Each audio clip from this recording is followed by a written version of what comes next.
this talk is to give you some glimpses of life as a consultant, at Open Analytics, using obviously predominantly R. It's just the idea to give you some taste of what it is to be like being a consultant. Open Analytics is a company based here in Belgium. We are a local player. What you see here, again, it's not our offices. This is just a beautiful picture of the city of Antwerp. Yesterday, Yves Rossel made some advertisement for the city of Ghent. So if you go to Bruges, you stop by in Ghent. If you need to travel up north, then you can stop by in Antwerp and take a tour there. Open Analytics is actually a data science consultancy company. So we offer services to support data analysis process of our customers from beginning to end, which means that we have methodological people, PhDs in statistics obviously, trying to identify appropriate methods for data analysis and to tweak methods, develop novel methodology for new problems. There is a scientific programming aspect of things where people work really on the algorithmic side to have code run faster, run it in parallel, port it to a GPU and so on.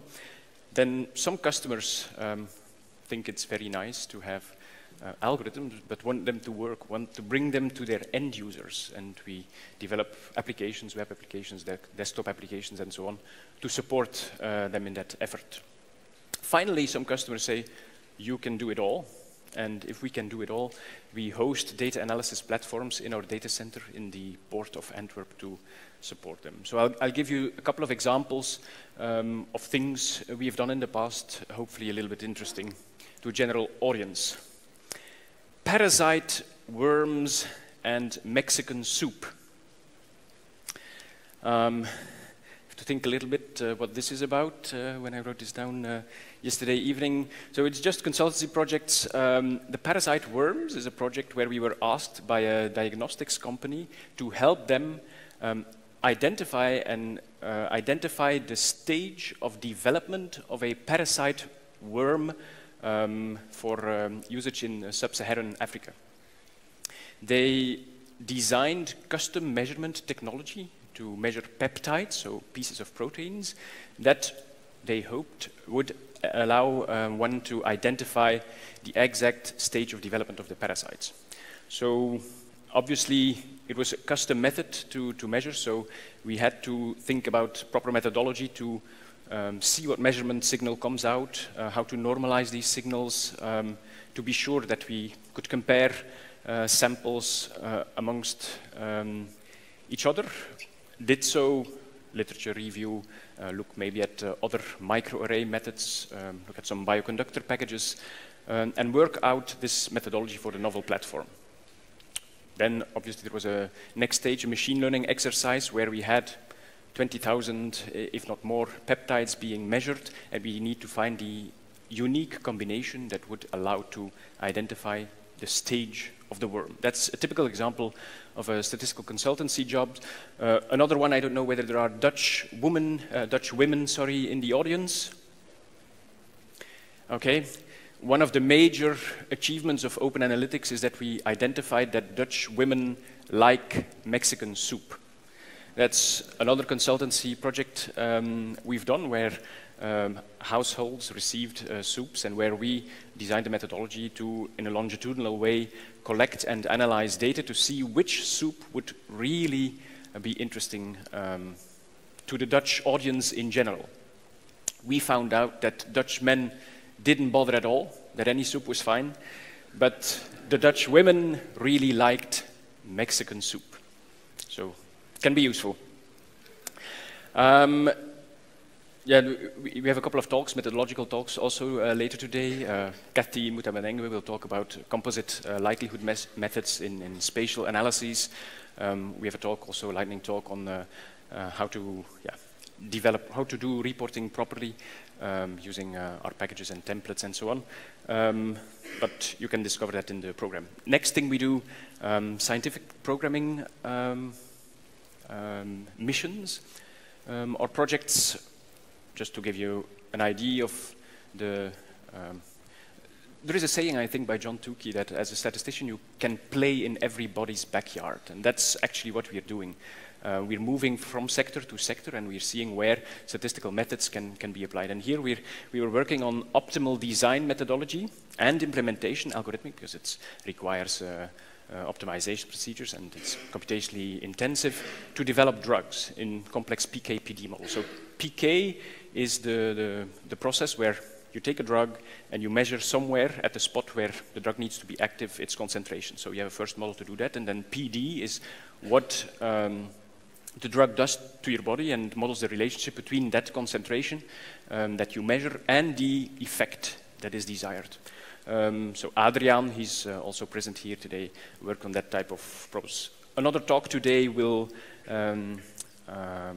be about non-negative matrix factorization techniques. Nicolas has worked on currently the fastest implementation of non-negative matrix factorization using a method called hierarchical alternating least squares. The package is on cron. If you're interested, it has been used, for example, to,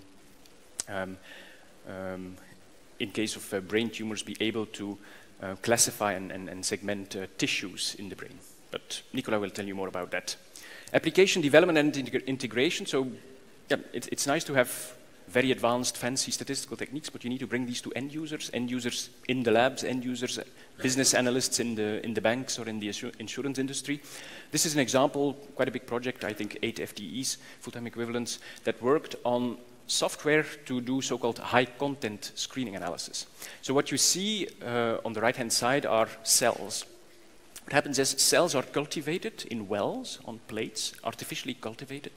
And pharmaceutical industry, you may have a romantic idea of the scientists thinking in their labs on the next medicine, but they take a more pragmatic approach. They will synthesize 100,000 compounds, so 100,000 chemical substances, and then throw these chemical substances on these cells and see what happens. And try to identify whether there is one of these 100,000 substances that does something useful. And this is a system that allows to, at the same time, navigate the images that are made of these cells. So all these cells are being imaged using automated microscopy systems. The images are being analyzed using image processing algorithms. And then you have quantitative features, for example, how many cells do we see, how big are these cells, are there many nuclei in these cells, and so on. And using these quantitative features, you can then try to, for example, find clusters of chemical substances and try to see what is happening behind. So that is a typical example of software we've been developing. Another piece of software we've done is this one. You may have seen it at the conference booth. It's called Poissontrice. Shiny. We did not do this for a customer. There was no customer interested in a Tetris game based on statistical principles. But if you have not yet seen it and have not yet participated in the game, please come to our booth. We have prizes for the best Poissontrice player of this useR edition. So I would not want to miss that.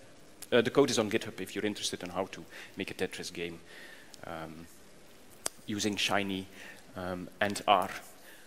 Another typical project is with respect to data analysis, hardware and hosting. You know, the customers that say, do it all. Example there is remote health monitoring for offshore activities. So offshore activities, heavy-duty activities on oil rigs or container ships, for example. The crews on these or in these types of environments are being monitored with ECG devices to see, to try to monitor their health, their stress levels, and so on. And what we do in that type of project is all these data are sent over satellite to our data center. In our data center, the signal processing algorithms are running, trying to identify the heartbeats, and then to quantify the health, to quantify stress based on all kinds of measures derived from what these devices measure. So they measure movements using accelerometers, and they measure ECG. And all of this is running on our servers using specifically designed time series databases, because you can imagine if you sample this at, I don't know, 125 hertz, you get a lot of data to manage. Another example of such a fully hosted platform is a risk management platform used by the European Commission, so the highest executive body here in Europe, and they use it to manage risks at European scale. So we made a risk simulation engine and allow them to simulate on certain threats, for example, I don't know, outbreaks of diseases, or again, parasites in potatoes can significantly impact countries in the European Union, especially Belgium. French fries are made of potatoes, so we need to manage these risks very well.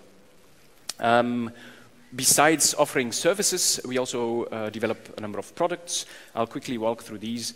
Architect, it's an IDE for data science, so where you can do your R development. It's similar in nature to RStudio, but it's based on the Eclipse platform.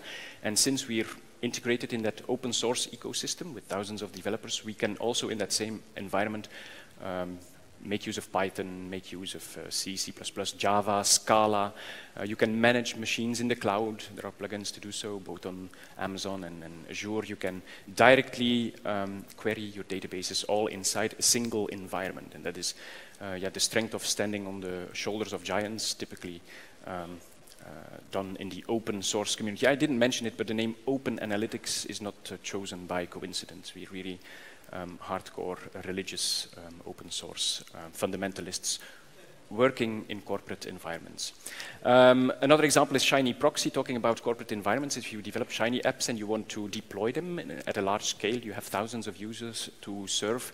Then there are alternative options, but these alternative options are not fully open source, and we designed, developed, and deployed with our customers Shiny Proxy based rollout of Shiny apps. I gave a talk on that yesterday, but let's move on. Another product we developed are the R tattoos. The person on the right-hand side is Kat. She's, I think, so far one of the very few experts on R tattoos. She has already set a significant number of tattoos, but there is many left. So if you want to show people at home that you have had a nice time at the conference with an error message of R on your arm or something, just come to our booth and you can get an R tattoo. Conclusions for this talk. As consultants, we are there to help people with our products and services. Specifically at this conference, we are here to help you to play Poisson Tris and to get a tattoo. Thank you for your attention.